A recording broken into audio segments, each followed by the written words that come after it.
expectations for myself, and training with someone like Yared and Mario for that fact, you're always going to be toying with three of the best guys in the world at this event. So Millrose Games is always going to be an incredible meet, but you don't usually see, particularly in that mile, that amount of talent all packed in one. So yeah, it was pretty incredible. Very, you nurture that experience, you learn from it moving forward.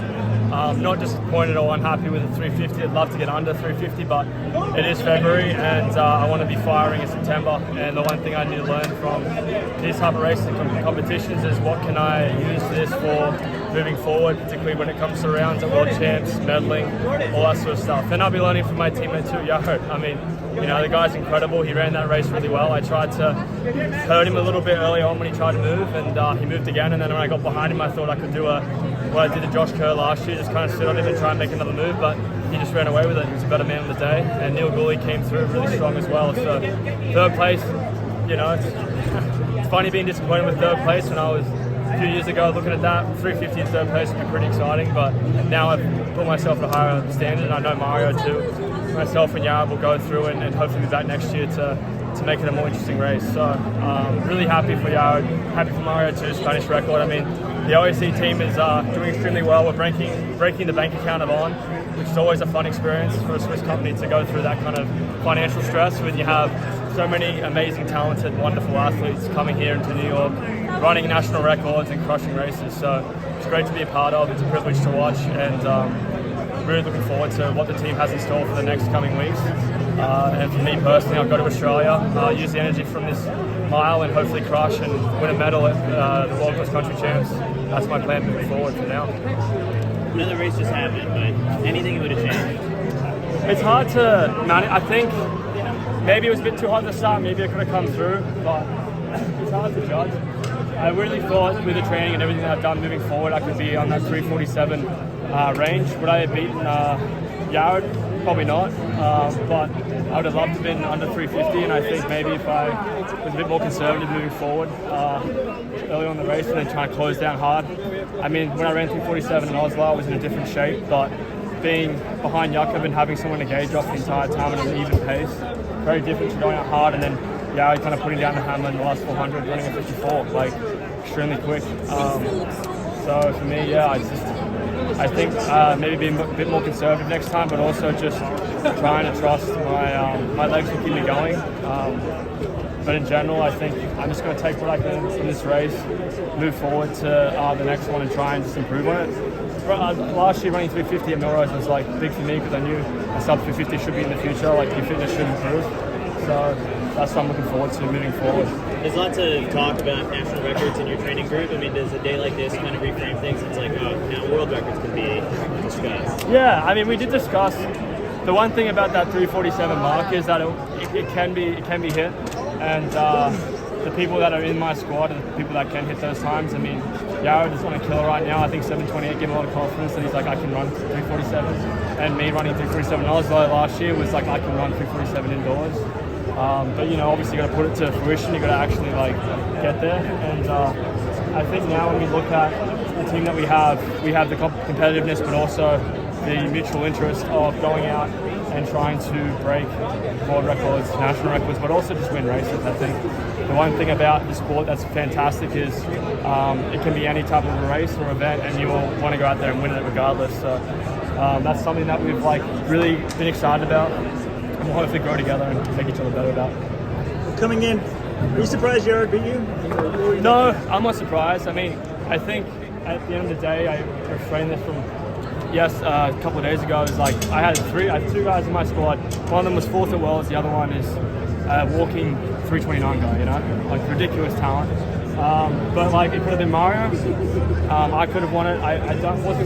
Wasn't most necessarily surprising, but I think for Yared, he's adapted to the training really well. He's healthy and he's also hungry. I think after disappointment for him at Tokyo, not being able to race for his country, disappointment not making the World's team. Like Yared has a lot to he wants to prove. He wants to go and represent the US, win medals because he knows he can do it. And having someone with that kind of ambition is a privilege to have in the squad. Mario is the same. He has a lot. He wants to medal. He got fourth. He got close. he's someone else as well that just has a lot of motivation too, and I have that as well, missing out on Worlds last year, going off and having some success at comms and moving forward. So it's a unique thing to have two guys like that are just so high up. Like, there's no other squad in the world that I can think of that has that kind of talent together in that event. It's just ridiculous. Like, I think, yeah, the standard's always going to be extremely high for the three of us, and I wasn't surprised at all about Yared's success tonight. I mean, like, I knew one of us is going to go under 350 and probably win.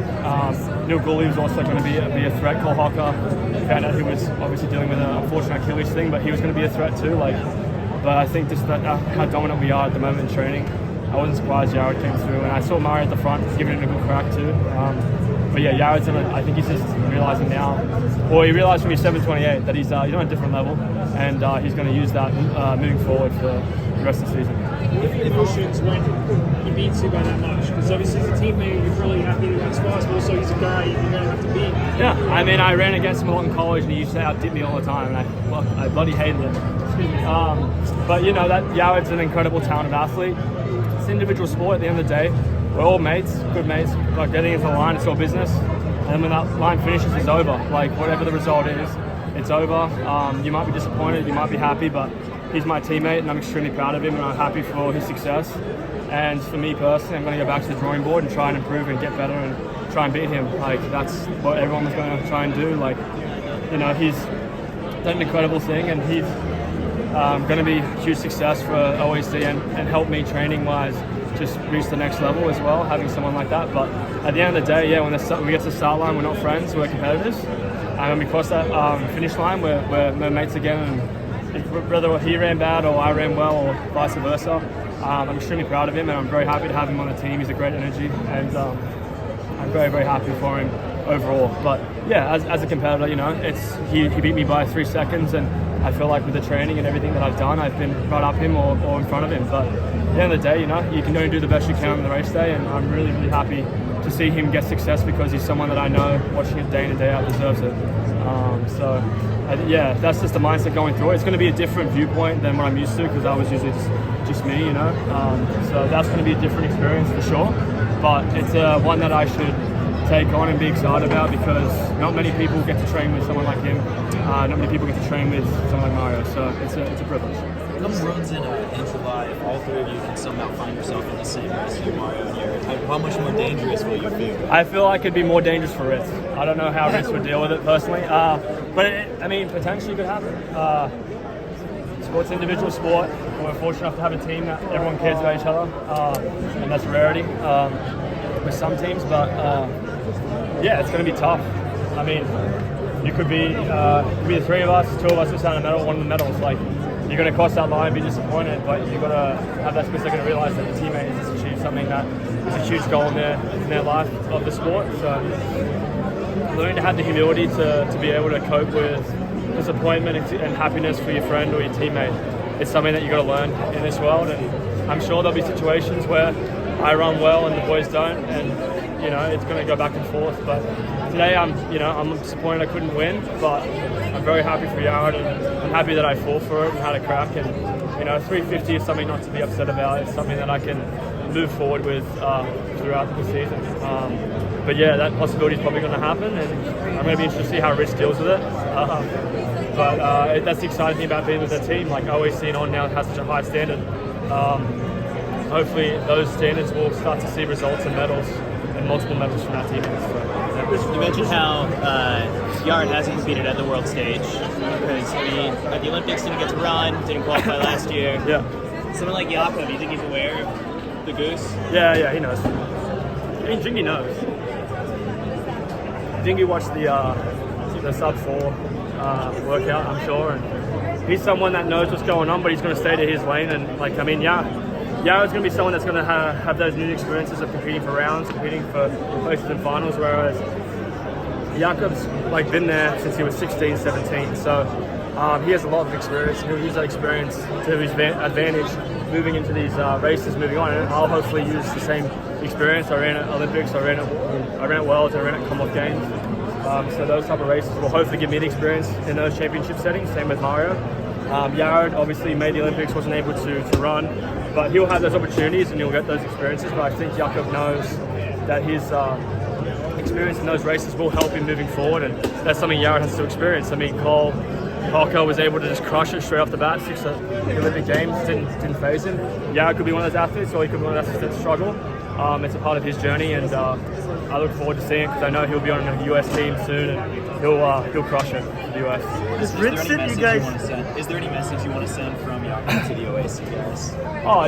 I hope he's a little scared. That's the only thing. I think it's nice to see US-based athletes, whether they're American or international, going to these meets, competing and being some of the best in the world. And I think hopefully it would encourage Jakob not to dodge too much, but want to race us and these athletes, because that will give him exposure and experience in how to race us. But I know he's watching, and the only message I say to him is I hope he's enjoying the show, and he'll see us very soon, and I'm excited to race him, as I'm sure he's excited to race us, and it's part of the fun. Good question. Does Rich sit you guys down before the race as a team and say, here's what's going to happen, or talk to you individually? How does that work? He talks to us individually, yeah. I mean, Rich has been very, the way Rich coaches is very nurturing. I think he definitely cares about each individual athlete, and their own individual goals. And he knows that they're going to be athletes that run well, super stoked for them, they're going to be athletes that are disappointed. And he has, everyone else's journey intact. He'll talk about it, and he'll try and empathize or be super stoked about their progress. And the way Nathan kind of would portray the three of us is he individually have chats, figure out what is our best strategy to win the races.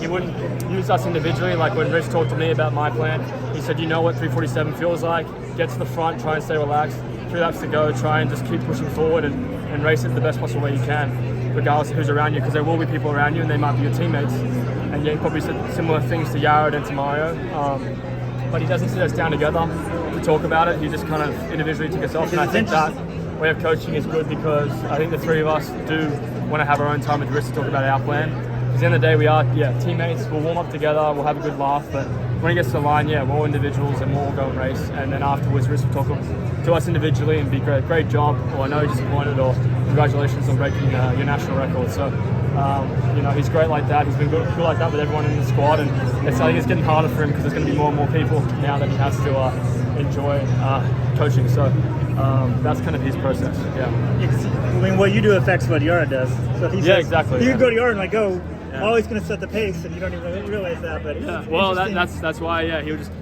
sit us out individually and give us our ideas or thoughts, and he'll ask us what we think is best to do, and that's kind of just the way he does it. And you ran 347 outdoors, and you made it sound like you're in better fitness then. Is that just because this is indoors, or? I think my strength coming over has been a lot better, just rolling over for the new year. So I thought that a 350 that I ran last year, maybe be a 348 this year, 349, just purely off my training and my process and my maturity with my running. But it's still equal to the time I ran last year. I can't be too disappointed. And moving forward, I ran 347 off this 350, so I know that I'm in the right place. Maybe I just got to progress a little bit more, do a bit more training, and just enjoy the process. When's your flight to Australia? Tomorrow night. All right, have fun. Yeah, Get some sleep. I will try. Thank you, guys.